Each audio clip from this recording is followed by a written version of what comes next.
Starfucker. I was the bastard son of art and commerce. Hollywood chewed me up and swallowed me whole, and when it had digested me, evacuated me like watery excreta from its overloaded bowels. You'll have to excuse the unlovely imagery. I have no reason to be bitter. Everything that happened was my own damned fault. It wasn't just the studio system. The independent world is almost as dire. It's just a smaller list of talentless money changers who have to justify their existence. The only reason you don't get rewritten by a list of hacks is not because of some kind of integrity inherent in the scruffy independent system. It's because they'd rather not pay all those dogs to piddle on your papers. Well, there's no movie police forcing you to lie down and spread 'em for Hollywood. You don't like it? Go back to the night shift at Vidiot's. There are many reasons to love an industry unburdened by morality. Primary among them is forgiveness.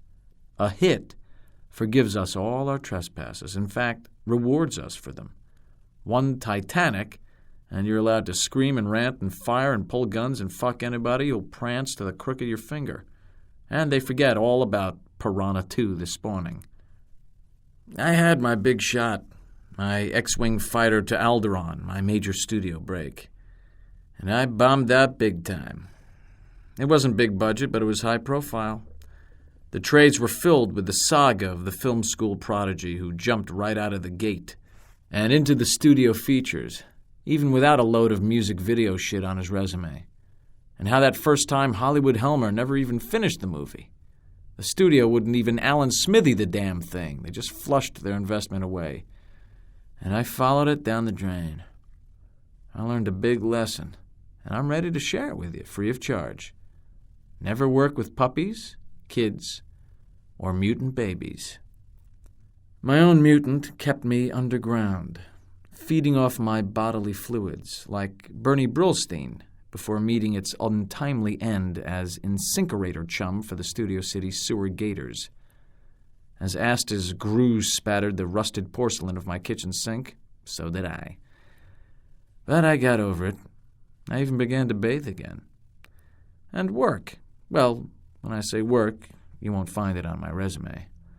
I wrote and wrote and wrote some more. And when I finished, I wrote some more. But the padlock had rusted shut. Nobody wanted to buy the stories I had to tell. Fair enough. Again, nobody's forcing me here. I serve of my own accord. So I wrote and wrote and wrote some more. But I never sold any of it, and I can't blame anyone but myself. I thought that my experience had deepened me and that my writing had matured and reflected new reaches of insight into the human psyche. In truth, I was just jacking off. But between then and now, I did shoot another feature-length film, though I haven't told my new best friends at CAA. And it made a fortune, though not for me. I say film, but it was shot on mini-DV video for a Valley company called Vivid. The San Fernando Valley is the red-rimmed sphincter of adult entertainment. And for a shining moment, though I hadn't sported an erection in close to 2 years, I was its king. If you've spent way too many nights alone with your VCR and your left hand, you may be intimate with my timeless classic, Gulp.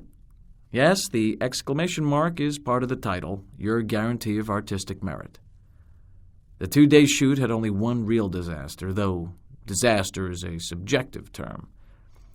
Patty Petty had just been implanted 8 days before the shoot with massive bags of mammarian come-hither, topping her slender frame with enormous globes that stretched her fine alabaster skin so tight that, during a particularly energetic and award-winning coupling that involved 5 men, 2 women, and 1 excessively randy orangutan, her breasts just split right open, dropping the silicone bags to the floor like unwanted Gerbers from a baby's mouth.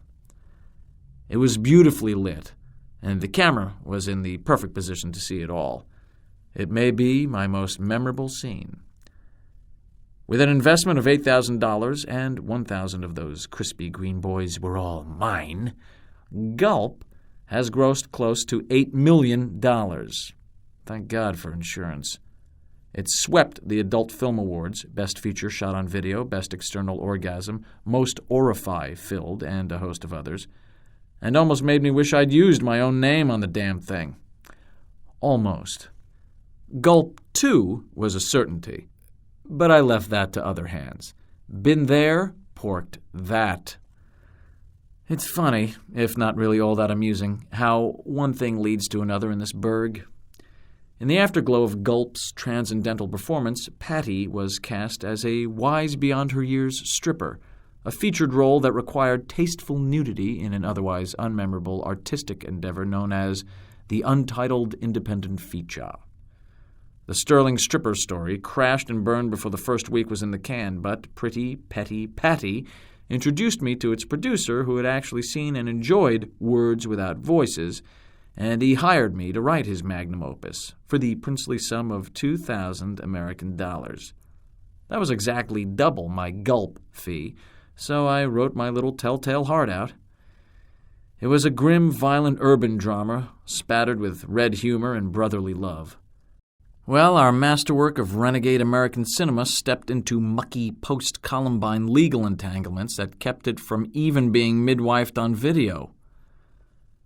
But 2 years after it was collecting dust on the payment due shelf at the lab, Mr. Producer hijacked his finest hour and 40 minutes and managed to book it illegally into the Slam Dunk Festival.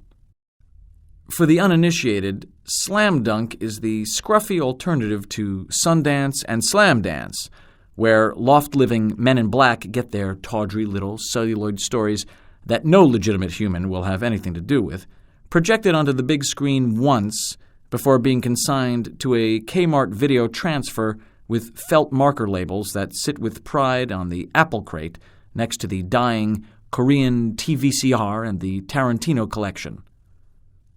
Luckily, Sundance stank on ice that January. People had grown tired of the sensitive as well as the insensitive.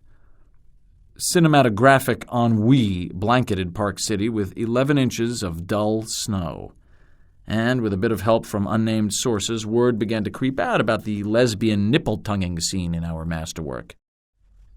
It is said in the Bible of American independent cinema that if you blanket raw eros in artful light and gorgeous surroundings, they will come. Give them guilt-free art house erotica, wanking material for the intelligentsia, and the kilos to the kingdom are yours.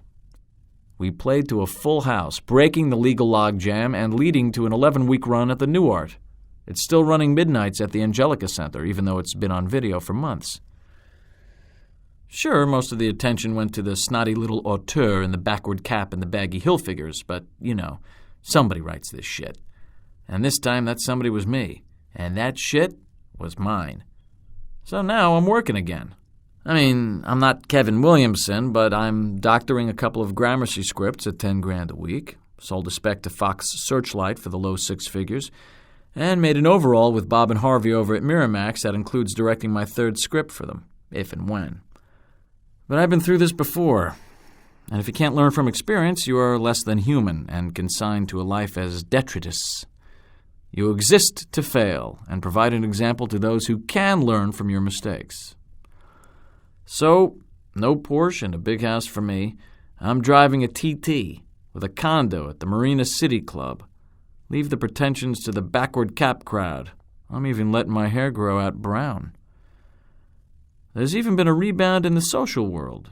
Invitations to screenings and parties are ubiquitous, and I don't even bother to RSVP. I haven't paid for a meal since Slam Dunk, and that was a year and a half ago. I wasn't even going to bother with the American Cinematheque opening party, except that I'd never seen DeMille's silent 10 Commandments before. Hell, I'd never seen any silent film before, or any DeMille either, for that matter. But I'd heard about the grand old Egyptian theater, and there was a live orchestra, and my tickets were free, but they'd have cost you $100 apiece, if you could get them. I was at a meeting at Paramount in the neighborhood anyway, and it was better than fighting traffic to the marina.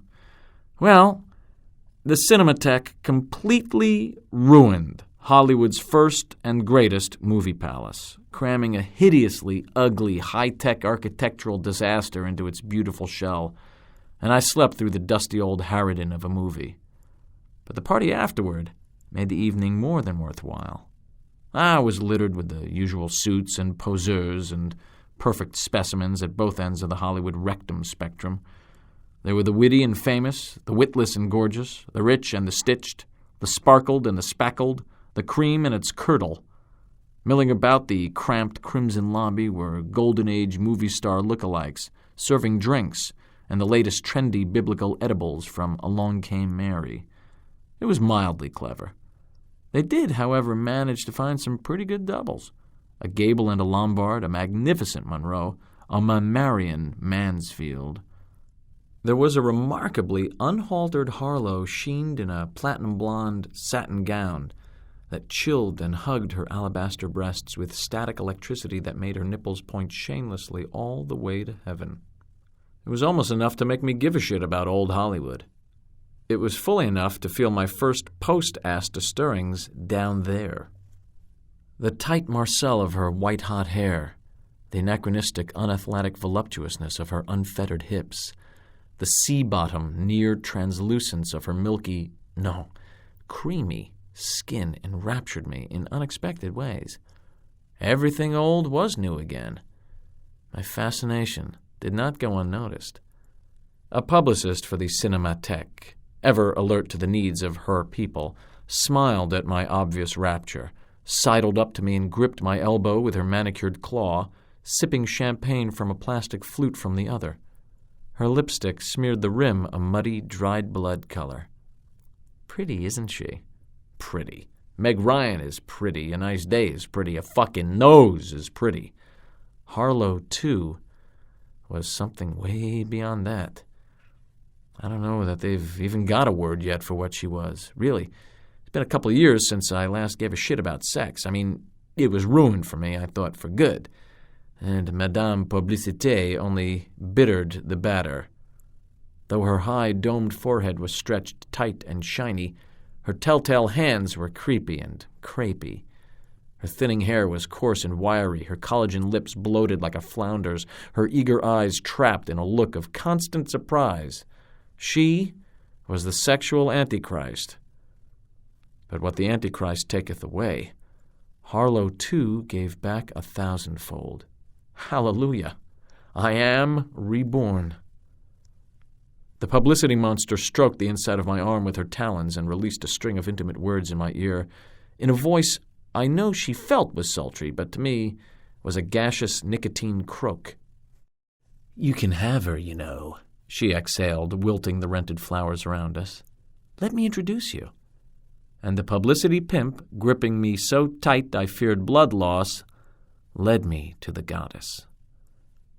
Well, suddenly realizing the woman was a professional wilted me a bit, until we were face to face. It turned out I was the proverbial man who needed no introduction. She knew who I was, had seen the masterwork during its New Art run, even bought the video, though it still hasn't come out at sell-through. She even knew about words without voices. Had to be an actress. Damn it.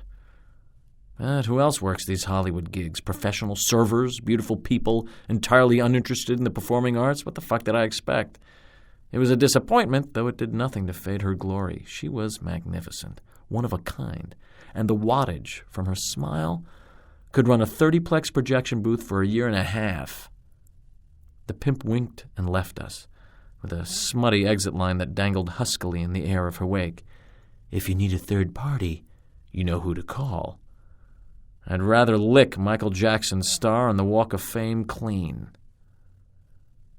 When the tendrils of her reeking Giorgio finally receded, and I could draw the semblance of a breath, I laughed uncomfortably. Seen any good movies lately? Her smile never broke, even with her simple answer, no. I was falling hard. They haven't made a good film in years. All they make are crybaby movies, no real guts or glory. Toby Hooper can't get a studio picture set up. Gus Van Sant reshot fucking Psycho. It's all crybaby shit, or comedies that aren't funny, or send-ups. There hasn't been a real movie in the 90s, and the new millennium seems just as bleak. But she had an addendum. Not since your picture at the New Art. And then her smile went sideways with the extra added attraction. She whispered, "Gulp." Not like a title or anything, just the word, gulp, without the exclamation point, just to let me know that she knew. And still, she never lost her smile. I could only stare at her in admiration. "Same to you, but more of it." It was a lame retort, I know, but I had to say something. And she laughed, a tinkling shower of delight that prickled the hair on the back of my neck. Gulp, indeed. "If you weren't an actress, I'd ask you to marry me." Chicks dig that. "If you weren't a director, I'd slap you for that." But I was, so she didn't. I like directors, especially the young, talented ones. If I meet one, I'll be sure to introduce you. The self-deprecating stuff always hooks them. And I wanted her hooked, gaffed, boned. "Oh, we've already met." Her wet crimson lips glistened, and I watched them stick together and peel apart as the M made its way through her mouth in slow motion. "Will you be at the after-party?" she asked. "After-party? What after-party? Was that on my invitation?" "Will you?" "I have to be." "And so do I. When and where?" "It's a secret." And then she leaned close, offering a bud-tipped alabaster view, and shared her secret with me. The rain was biblical, but the directions very specific. The little roadster and I headed up Laurel Canyon past Joel Silver's Frank Lloyd Wright masterpiece on Hollywood Boulevard, turned left on Wonderland, and slid through an aquarium of Ely estuaries and sobbing oaks. We groped through the rare midnight storm, ever upward, evading the cracks of lightning that drew closer as we drove higher. At the applause of a particularly splendiferous hand of electrical fingers in the sky, I turned to look down at the basin below and behind, just in time to see its voracious maw go dark. It made little difference to my slithering drive. Here in the jungle of the Hollywood Hills there were no streetlights. The moonlight was my guide. I was so close to my destination I could not give up my quest, even if the party was called off when the lights went out. So I continued, the heart of Indiana Jones beating within my chest. At last I emerged at the crest of the mountain, and I saw Xanadu. Not the Olivia Newton-John bowl filler, but the Orson Welles original, done Southern California style. It was vast and pink and Spanish-tiled, probably built in the 20s when this acreage could be had for pocket change. And though the dozens of windows were dark, red-vested car chimps were jockeying the Benzes and Beamers into place. I parked the TT myself and let the rain submerge me as I walked to the door. Cool. Security was tight, but I didn't need a ticket. The enormous Polynesian totem at the door let me right in without even a word passing between us, either a fan or he'd been primed. I walked inside this old Hollywood mansion and found myself submerged in darkness. I squinted through the twisting hallway, choking on the musk of history, and stepped into the spider's parlor. It opened up into a giant room filled with overstuffed furnishings and the glow of pale candlelight. It was a step into another era, one you only see on the screen, and even then only in black and white. This place was an education in early cinema, the kind I flunked out in at film school, an education I did not want but could not avoid. The whole house was dressed in the elegance of a Hollywood long gone, like an Ernst Lubitsch drawing-room comedy dressed by William Cameron Menzies. The ceilings were high and scalloped, the maroon velvet draperies belted into place by gold ropes. It all looked so wrong in color. This was a Hollywood for which I had no nostalgia. It had grown long in the tooth on quaintness and manners and dust and censorship. It was far removed from real life, cornball artifice with heavy makeup and jerky special effects. It looked like Cary Grant should step in and offer me a drink, which is exactly what happened.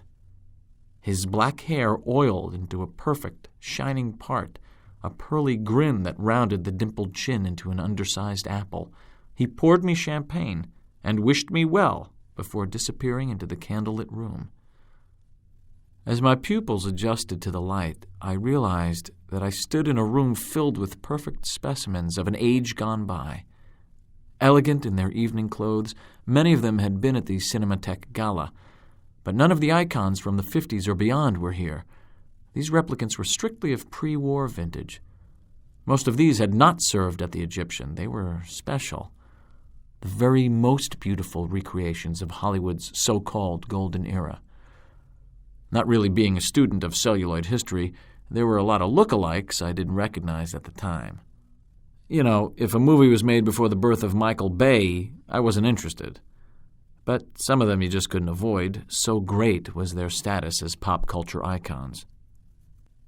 Even the new generation of filmmakers that comes after me would have recognized the young John Wayne, that woman with the big monkey in King Kong, Kate Hepburn, Jimmy Cagney, Jimmy Stewart, Lana Turner in a bright red sweater, that woman who always had her blonde hair hanging over one eye, that thin man guy with the mustache, the old lady from Big Valley who was a lot better looking young, but still no babe.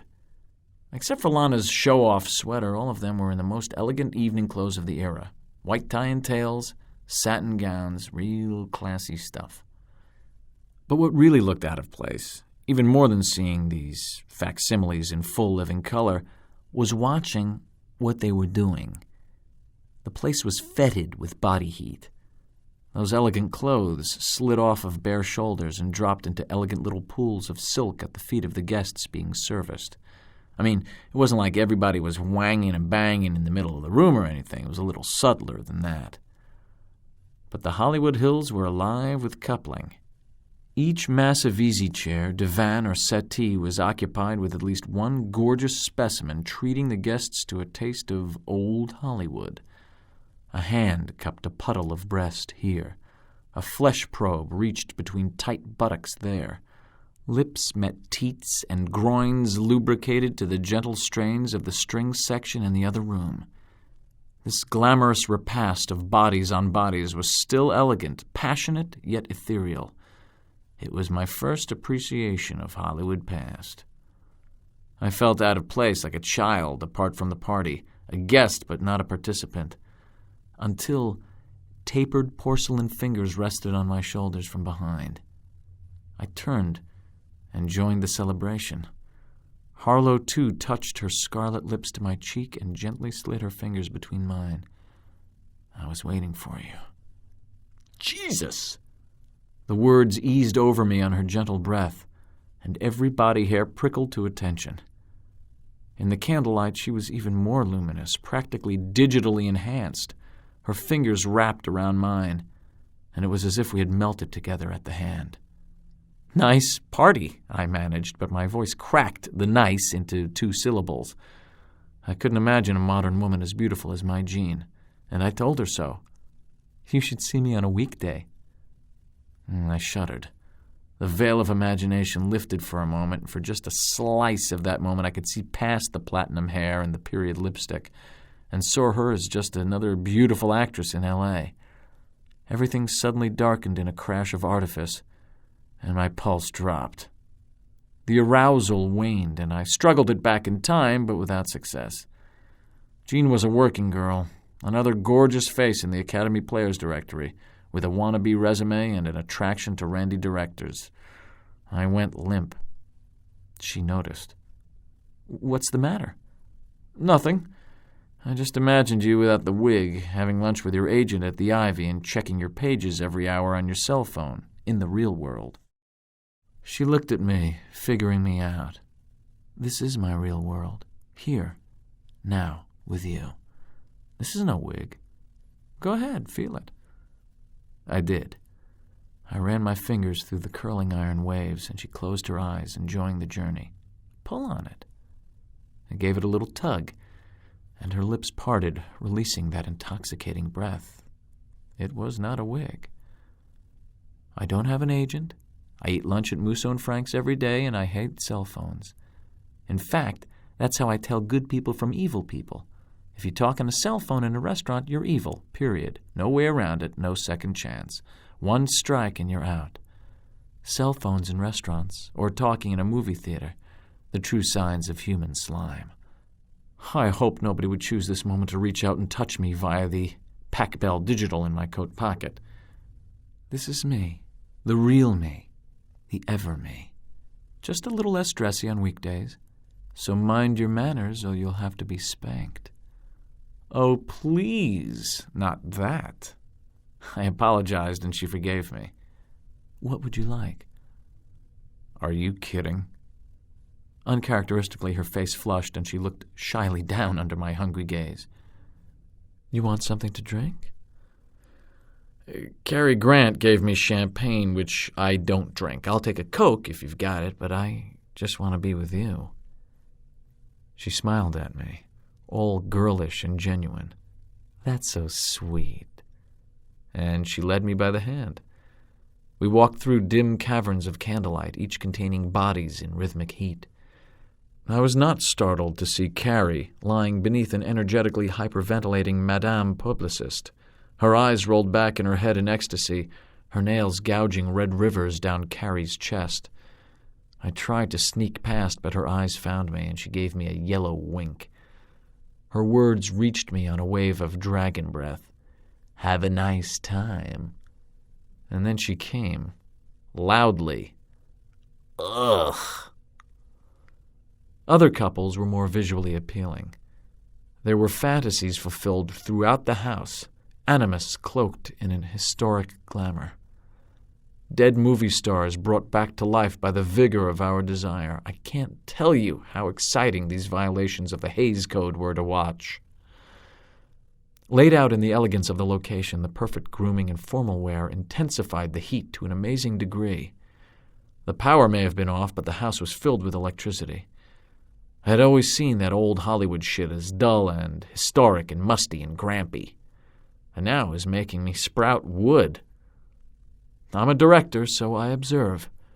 I felt no guilt staring at the couplings as Jean led me through them.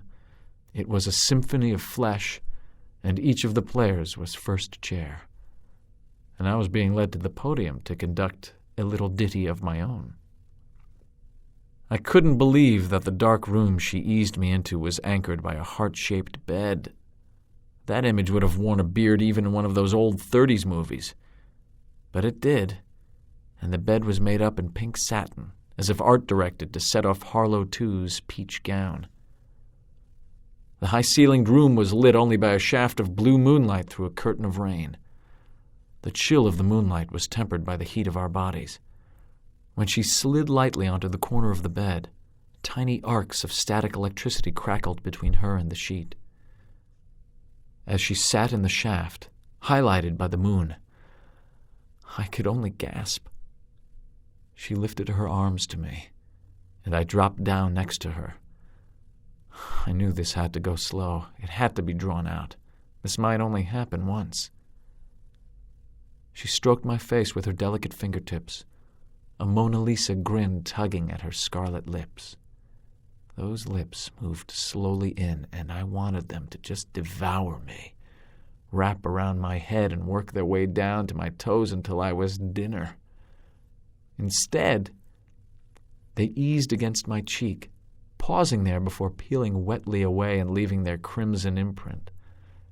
She grinned at the lipstick she'd left on my face and lunged in to lick it off in a swift wipe of her tongue. Then she laughed. I put my hands up and gently held her face in them, as if it might shatter. Her skin was as smooth and white as an egg. She let me draw her face close to mine, and finally we kissed. No suction, no open mouths, just our lips touching each other, gently at first, breathing each other's breath. I kissed her upper lip, her lower lip, then tilted my head to kiss them both at a vertical angle. Then I got hungry. I started to pull her lower lip into my mouth, nursing on it. Soon the tiny pink tip of her tongue ventured into my mouth, tracing my teeth and gums. There was the faintest taste of chocolate on her tongue, and I savored it. I wrapped my mouth around her tongue, and she slid it deeper inside, soon moving it to a samba rhythm. Then she took my tongue and nursed on it. I'm sure my eyes rolled back in my head in idiot abandon.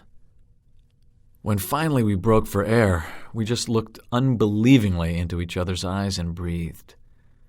Then we both just broke into laughter with the delight of it all. She nestled into the base of my neck, kissing it wet and warm, and I carefully lowered the satin strap that held in Nirvana. But I wasn't about to go right for the good stuff. I wouldn't be the pig with the hands that only wanted to grasp the tits and the clutch. For the first time in my life, I pleasured in the getting there. I felt the rich gloss of her neck and shoulders, stroked the clean, perfect whiteness of her deliriously long back. I kissed down her neck, tasted her wrists, even lifted her arm to cradle my head under it and kiss her pit. I tasted the slightest hint of salt and loved it. There wasn't even a trace of stubble. And she, too, was happy to take her time with me. Her lips brushed lightly over my neck as she unbuttoned my shirt. I could feel the heat of her breath as she nuzzled my chest, her teeth lightly tugging on the hair around my nipples. She sucked easily on mine as I wanted hers, but I'd get there soon enough. My hands went all exploratory, gently excavating the secrets of her body. I eased the satin down off of her breasts, and there were little sparkles of static electricity introducing them in a fanfare of tiny fireworks.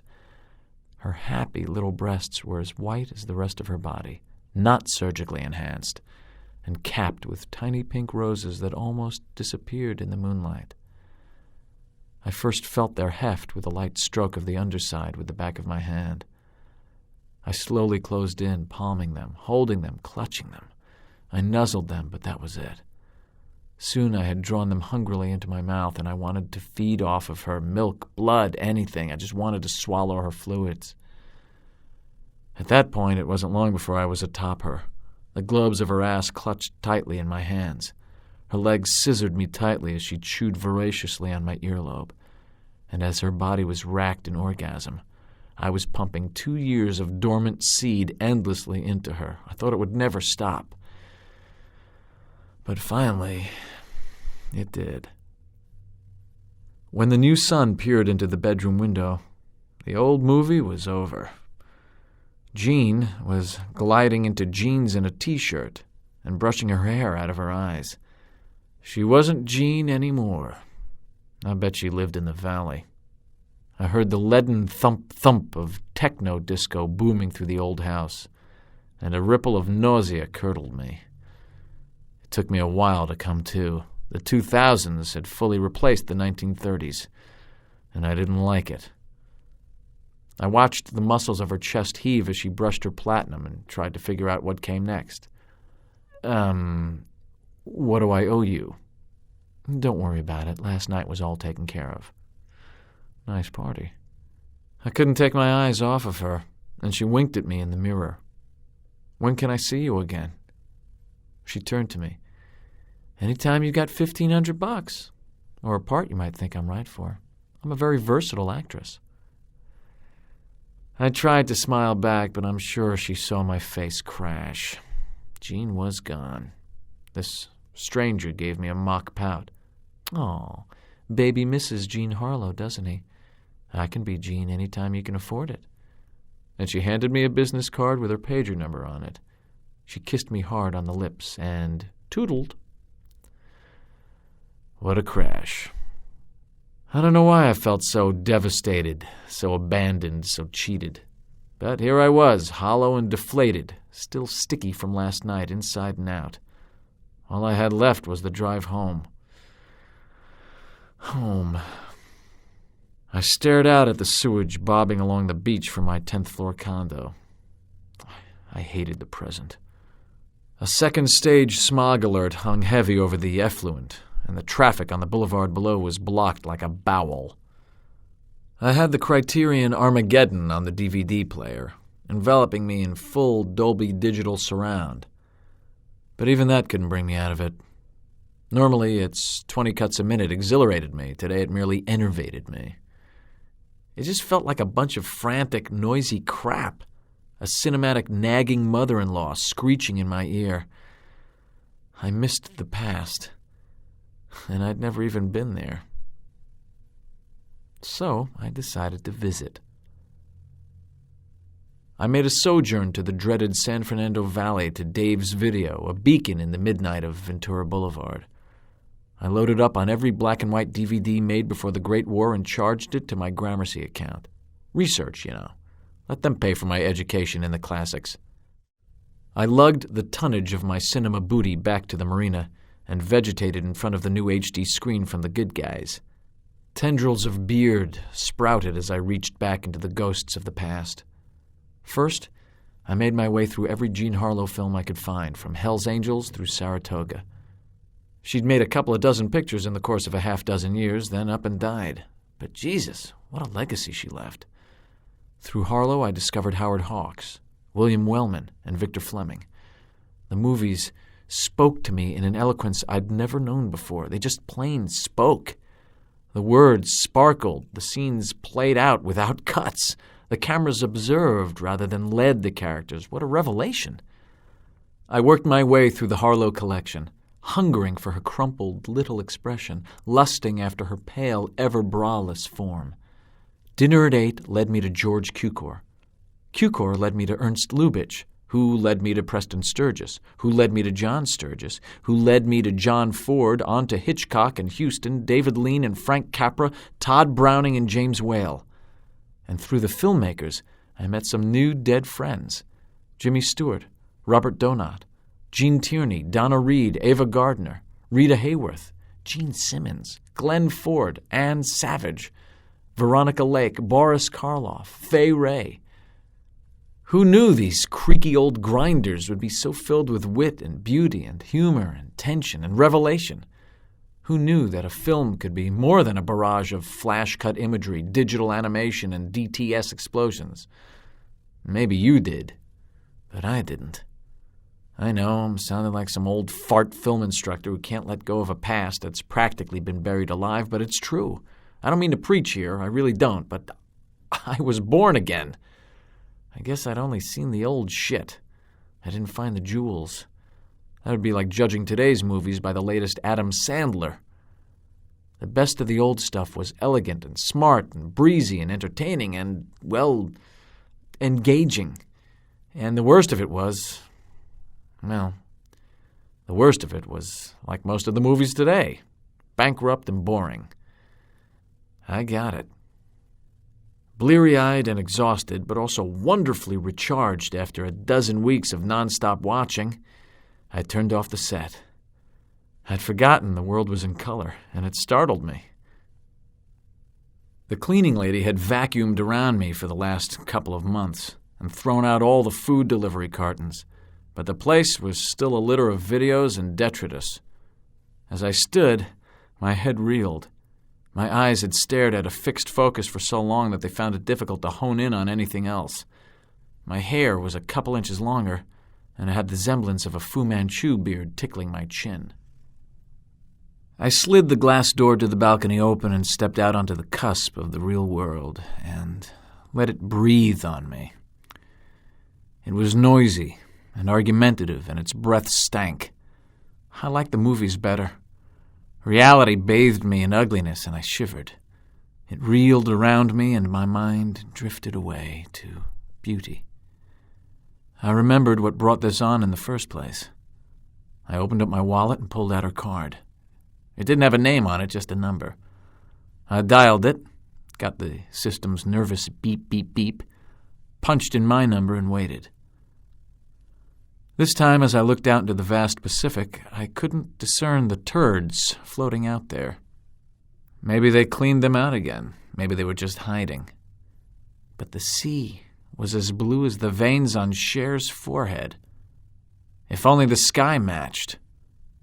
Instead, it was congealing into a disgusting mauve solidity. Her call booted me out of my coastal reverie. She knew who it was from just my hello. She was good. I needed to see her. I wanted to share what I had found with her and needed to siphon some of it off of her, so I invited her over. She came. By the time she called up from the lobby, I was showered and shaved and reborn. My eyes could focus near and far again, and my breath was kissing sweet. My expectant erection tugged me like a divining rod to the door at the sound of her gentle rap.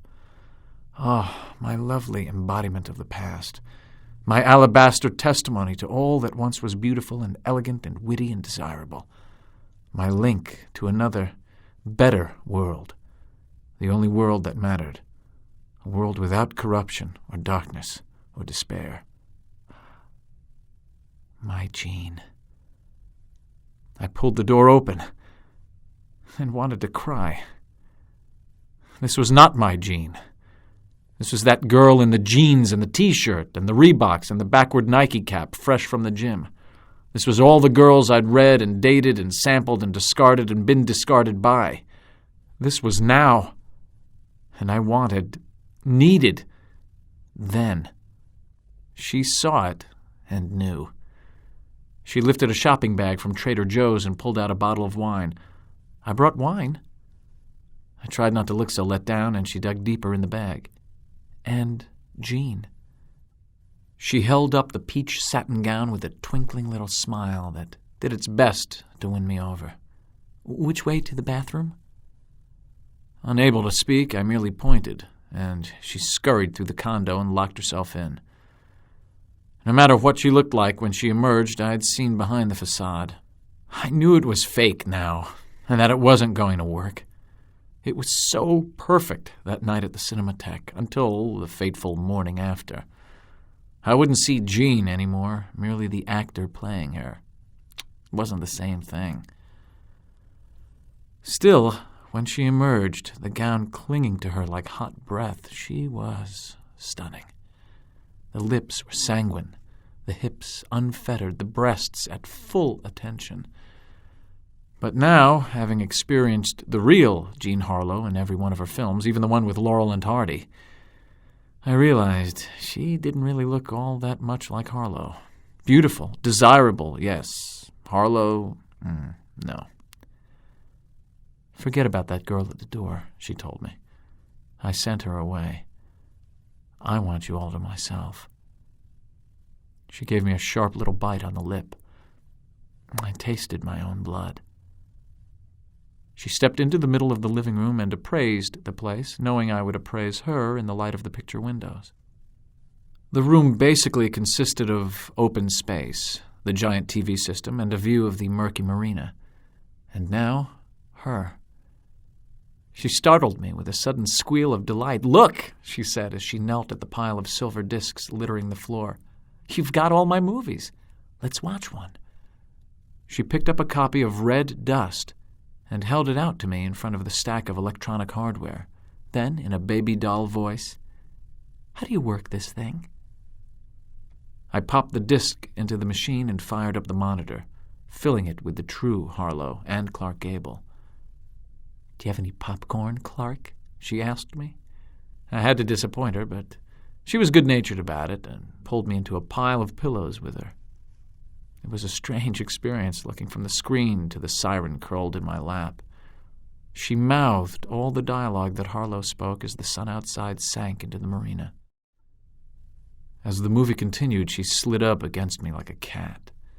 And the contact was all warm and comfy and even arousing, but that's not what I wanted. I wanted the woman on the screen. The Jean in my lap started to purr, her engine ignited and accelerating. She pushed me back into the pillows and climbed atop me. I drowned in her body. Her skin as smooth as the discarded satin gown. She flowed against me like butter on a frying pan, melting on me. Her talents spread throughout her body, but mine resisted. I tried closing my eyes, but could not keep the girl at the door out of my home. She drew me into her, and we coupled ferociously, but it was nothing like that night. And I know it wasn't her fault, but I couldn't help but focus on the tiny red pimple sprouting on her chin. The real Harlow would never be so blemished. We united wetly and energetically, and our mutual release finally jettisoned enough unspilled juice to cramp my sphincter. But I was not satisfied, and she knew it. You know, I try my best to be her for you, but I can't really be her. I couldn't say anything.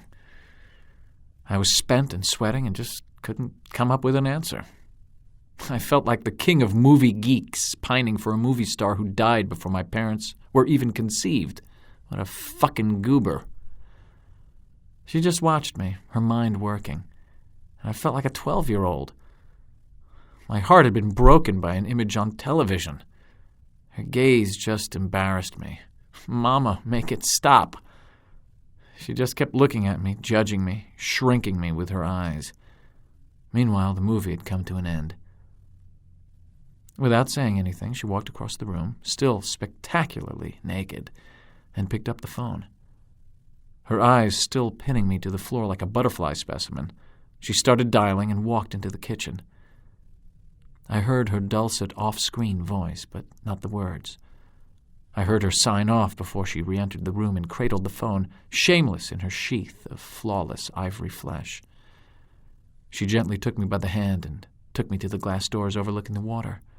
She stared out for long, silent minutes before speaking.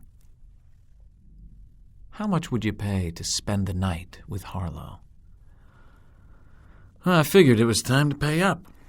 I guess $1,500 wasn't a lot to pay to discover what a retard I was. I'll get your money.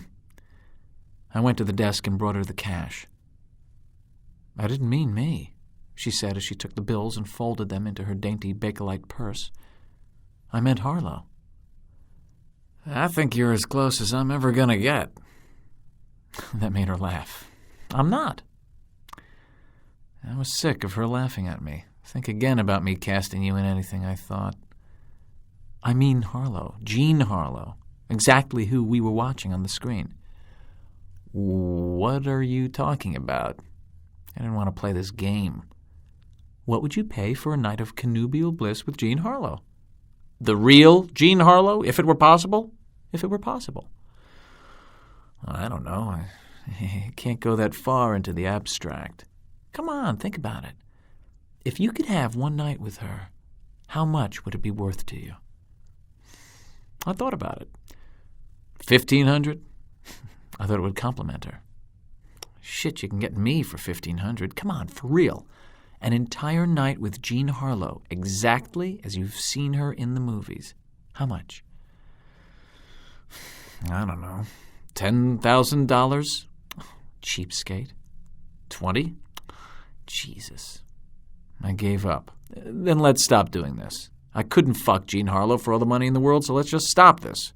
She's been rotting since 1937. She just smiled sweetly and shook her marcelled little head. I don't think so. Where the fuck was this going? Well, if she's 100 years old and living in Argentina or something, I don't think I want a piece of her. That fucking smile again. Would you pay $100,000 to spend the night with the Jean Harlow of your dreams? The 1937 Jean Harlow, if you could. For real. Just for the hell of it. I thought about it. Would I?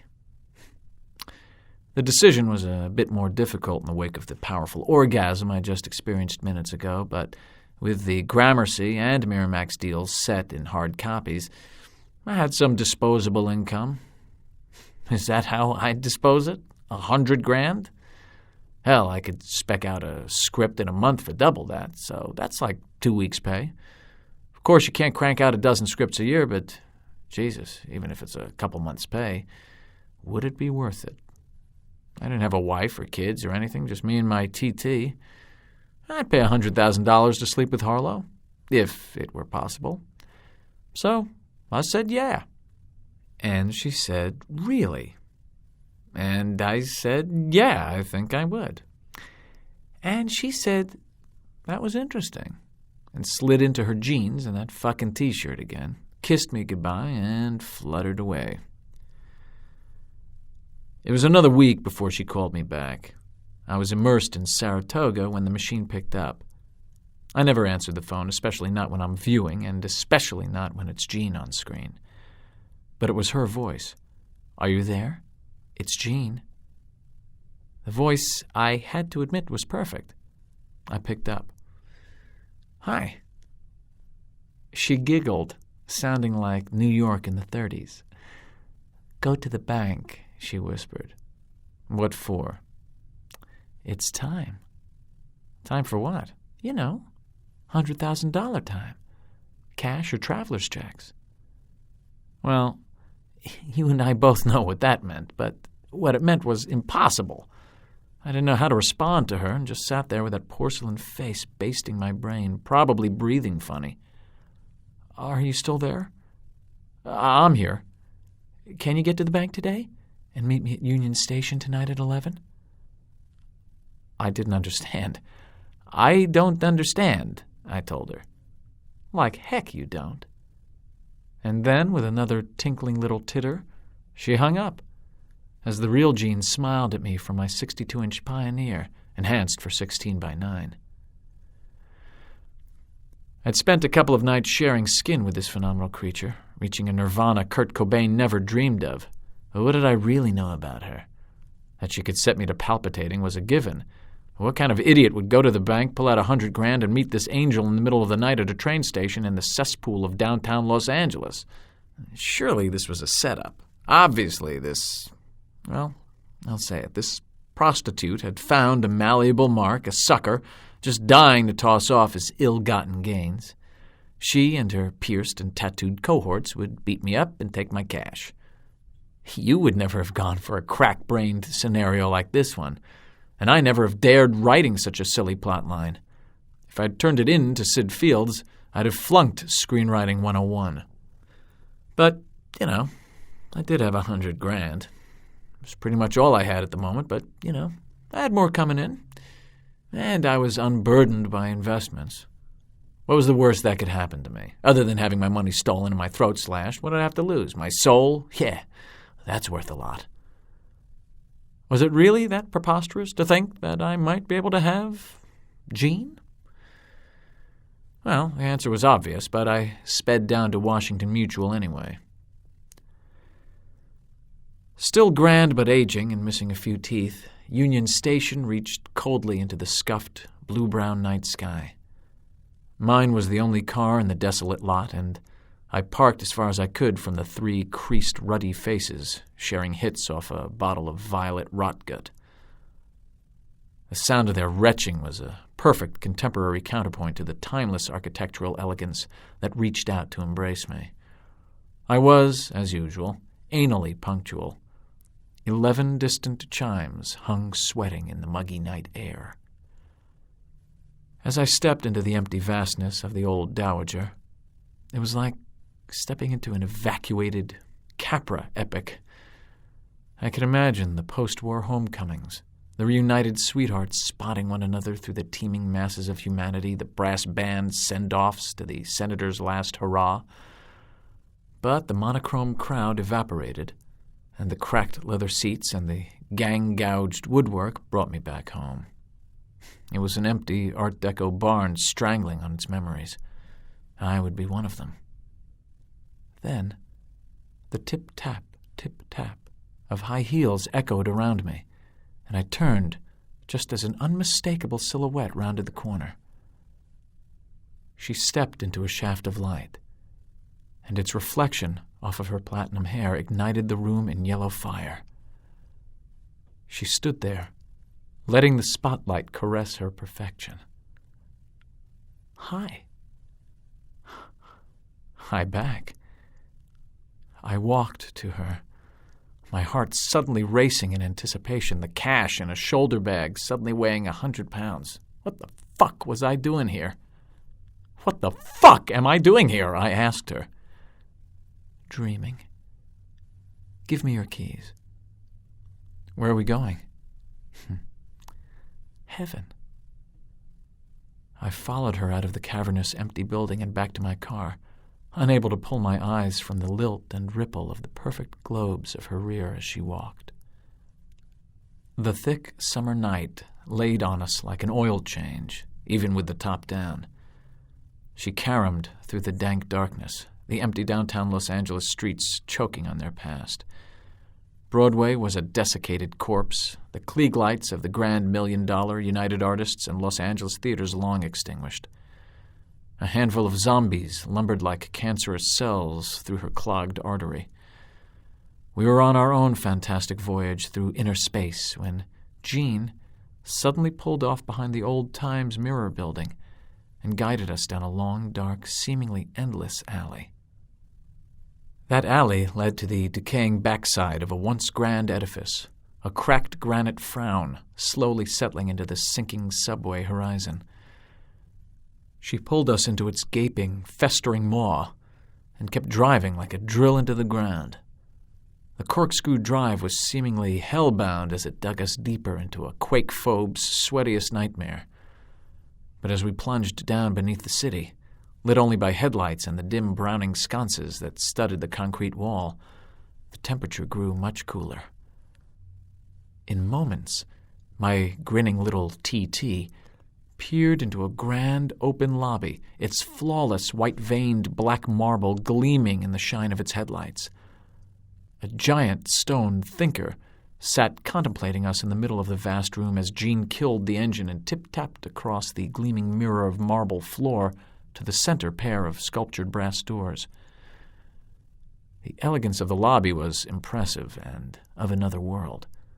Overstuffed leather and cherry sofas and chairs, vast WPA murals of noble working people on the job, a heavy walnut reception desk the size of a Beverly Center screen. It had all of the she quiet snootery of a Beverly Hills face-tightening clinic. Jean said, "I'm here," to nobody and nothing in particular, and the giant wizard doors opened up to Oz. The hallway was of impressive length and faded grandeur, lit by the dull Cocteau glow of faux lantern sconces.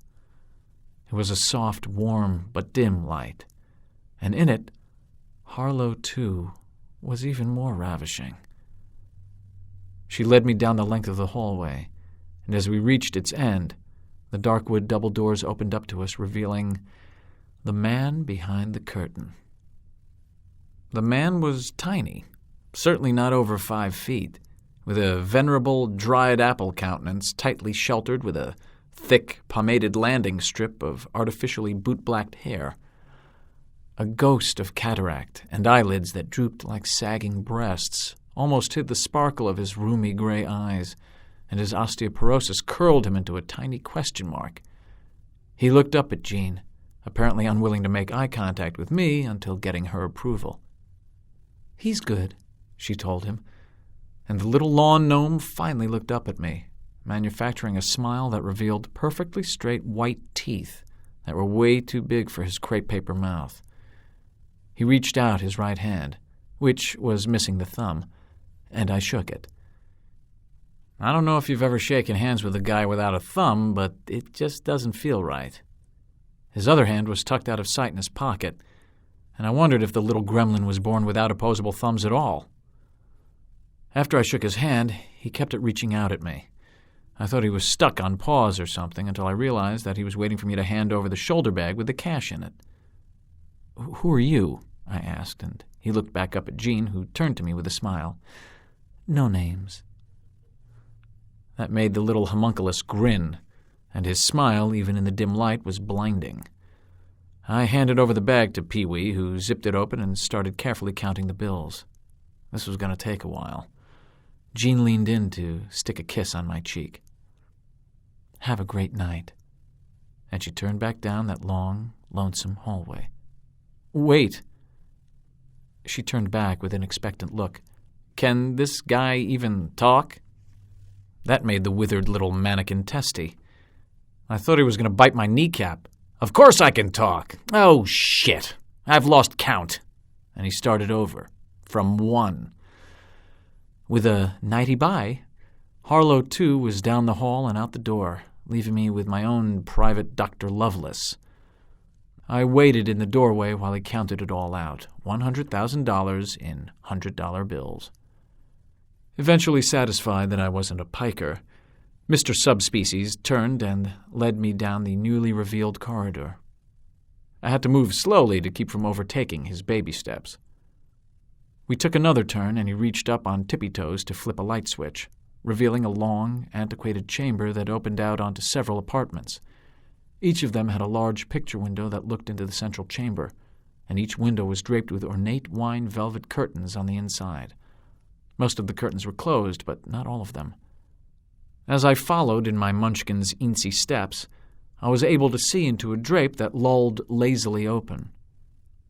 Inside was an ornate bedroom, decorated as if by Menzies, heavy wood pieces, a high-molded ceiling, and a vast silk-sheeted bed against the wall. The only light was cast by the dim chamber sconce, but even in the shadows I could see that the bed was unmade. Just as we passed the window to the clip-clop of teeny feet echoing through the otherwise silent chamber, a face suddenly appeared like a spotlight in the opening of the curtains. I jumped, I admit it, startled by its abrupt appearance, and the golden halo that surrounded her familiar face and the struggling limp light reflected off her bottle blondness. But most unnerving of all was how her eyes were locked on mine, just a foot or so away from me. This was most definitely not Jean. The face was enormous, a round, fleshy visage under a marigold mane, exquisitely painted in white-hot Helena Rubinstein beauty. The eyes, though, they were huge and liquid pale, drilling right into my own. But the spark was out behind them. They were gorgeous but empty, lifeless, shining husks of eyes. I wasn't sure she could even see me through them. But boy, could I see her. Striking in her red satin wrapper, she was an uncaged house fire. That huge moon of a face rose over an alarmingly ample décolletage and a waspy little waist I could circle in two hands. This was a woman you could only see in color, the red of her lips, the electric gold of her hair, the flamingo pink of her tongue, and, even though bound behind the thin red wrapper, the evident, nursed dark, muddy brown howdies of her vast, reaching nipples. The little man gripped my hand in his gnarly four-fingered tug, trying to pull me down the hall, but I couldn't move. Not now that I recognized her. This incendiary explosion of boobs and blondness had been immortalized most spectacularly by Frank Tashlin in Will Success Spoil Rock Hunter, but that's not how I recognized her. No. The little, relentlessly yiping dog at her feet was a clue, but what finally led me to put it all together were the tiny, nearly invisible, telltale sutures that circled her neck. I was eye-locked with Jane Mansfield. Obviously, some assembly had been required since she was decapitated in a car wreck in 1967. But that was Jane, the real deal, alive, breathing, her impressive water wings heaving with each breath. I could barely even blink as I riveted into her glassy, vacant orbs. She didn't blink at all. Not once. It was unsettling, at the very least. I'd only seen eyes like that once before, and I didn't want to remember it, but now she made me. When I was 5 years old, my dad was teaching me how to ride a bike without training wheels for the first time. He'd just taken them off without telling me, and I was roaring down the street, oblivious to my new mastery of two-wheeled travel, when he shouted out for me to look. I was riding without training wheels. I looked down, saw that it was true, and panicked. The handlebars shimmied, and I lost control. Dad came running to help me, just as an ancient wheezing Impala roared around the corner on a tail of gray exhaust and slammed him into the phone pole. I skinned my knee through the jeans as I fell off the bike and ran to see my father, who was shattered and pinned between the empty grin of the Impala's grill and the cracked phone pole tower of Pisa. Our eyes were cinched as his life beat away with his slowing heart, leaving the flesh husk and the glazed, sightless eyes reflecting my own. I could see, even then, when his life had left him, and his eyes gone blind. And now Jane gave me the same vacancy sign before pulling the curtain shut. "Come on," the tugging little gnome croaked as I allowed him to pull me from the blockaded showroom. "She's not for you." "Was that Jane Mansfield?" I asked him. "No, it was Jane Pauley. The fuck do you think?" You're a cranky old asshole, aren't you? I'm actually very sweet once you get to know me." I didn't believe him, but I followed him down the seemingly endless chamber anyway. He stopped me at the very last room. "You didn't bring flowers, did you?" he said in a judgmental sneer. "She likes flowers." Nobody told me. It's breeding, common decency to bring a woman flowers. Now, you know the rules. I looked at him. How should I know the rules? Not really. Just be gentle, thoughtful, and no roughhousing. And then he was off, no doubt back to his place behind the curtain. His walk took him forever. I gently rapped on the ornate door and waited, my heart trying to climb up my throat. I kept waiting, the mystery and marvel and anticipation shriveling my nerve as well as my manhood. I felt like a turtle pulled back in its shell. When it became evident that no one was coming to answer my knock, I reached out and gripped the doorknob. It was greasy with palm sweat, but wasn't locked. It opened, and I entered in quiet, tiny steps. The room was hushed and dark, but so were my desires, I guess. But the dim light from the candle guttering on the nightstand couldn't extinguish the glow that Jean Harlow, the real Jean Harlow, alive and in full, living, breathing color, cast. She sat on the edge of the peach satin bed, draped in shadow in a fine silk chemise. She turned to face me, but the curtain of shadow blacked out her features. I was frozen in place, my mouth gawping. I hadn't the strength to take a breath. The hairs at the nape of my neck curdled, and a shimmer of gooseflesh traversed my body. Jean. Jean. Roses are red, and all of my guts have gone green. After a big slice of eternity, I made the next move, taking a step toward her and the bed. Jean glided back a few inches on the satin quilt, lifting her face into the warm, gentle caress of the candlelight. It was at that moment that it became obvious that Harlow, too, looked nothing like my Jean, the real Jean. The faux Harlow had been sandblasted by modernity, corrupted by the modern age, while Jean, milky, creamy, elegant Jean, was above all that passage of time nonsense. I don't know how she was here sitting on this bed in this room with me after dying in 1937, but she was. This was no imposter. Somehow, she had been rescued from the ravages of death, had earned a station in eternity, and for $100,000, I had bought a share of that station. A night with my forever Jean, a taste of eternity. Whatever science or magic made it possible, I was its slave. And Jean's. Unlocking the invisible shackles that bolted me to the floor, I moved to the bed and looked down at her longingly. She looked up into my eyes and gently patted the space on the bed next to her with her palm once, silently inviting me to sit. Her eyes, though pure and startlingly blue, were ringed in black mascara, and as vacant and unblinking as Jane's, though larger and more inviting. Her mouth was painted in a rose red so dark it was almost black, and shone in the pale candlelight. Her lips eased open, just a sticky little fraction of an inch, releasing the softest, curious sound from within. She was purring a constant, sensual little rumble, her own internal combustion engine. Jean? Without blinking or moving her eyes from me, she nodded. I sat next to her and took her pale ice cream hand in mine. The hand was cool and soft, limp, barely motivated, and I drew it to my face. I touched the back of her hand with my lips. I couldn't help it, and she let me. Her skin tasted like vanilla and fresh hand soap. She watched me kiss her hand through barren, staring eyes, and I laid my hand on her cheek and turned her face toward me. Her eyes turned sluggishly to mine, and we were face to face.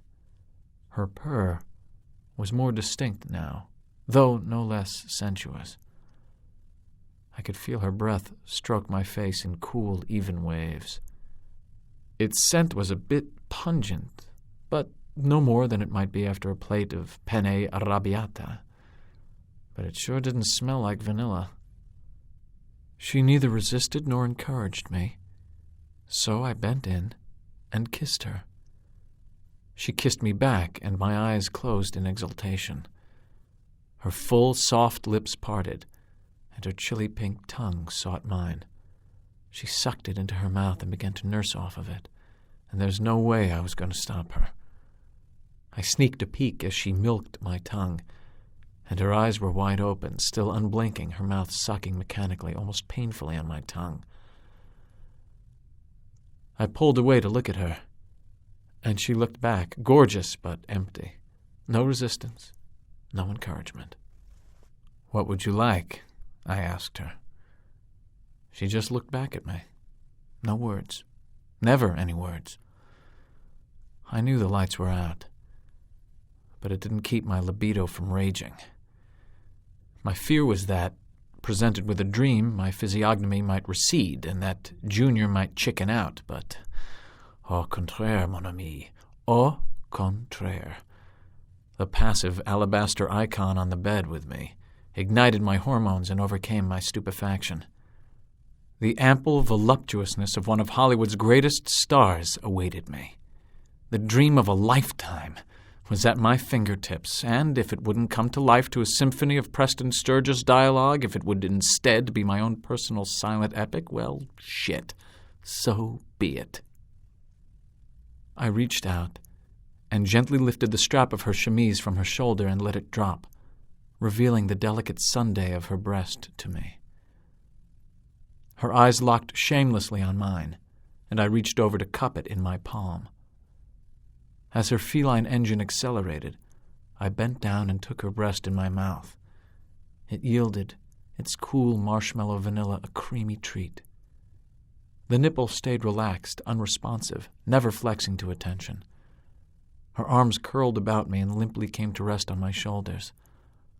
I looked up from her breast, and she watched me nursing on her with those clear, blue, unblinking eyes. It stopped me. I raised my face to hers, tried to see beyond the pupils, but was blocked by absence.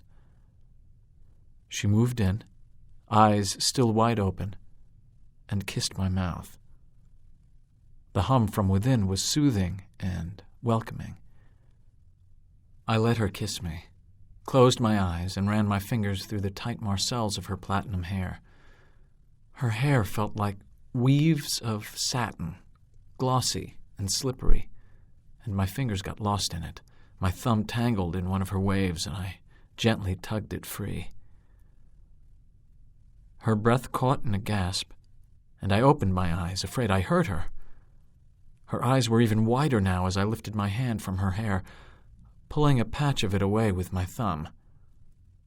There was a clot of grayish, reddish, brownish skin at the base of the tangle of spun gold wrapped around my thumb, and she reached for it, unable to take it in her own sleeping fingers.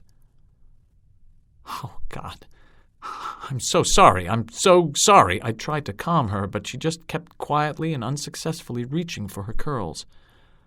There was a dark brown square on her scalp where the patch had pulled free, and a few drops of a dark fluid that could only have been blood wept to the surface.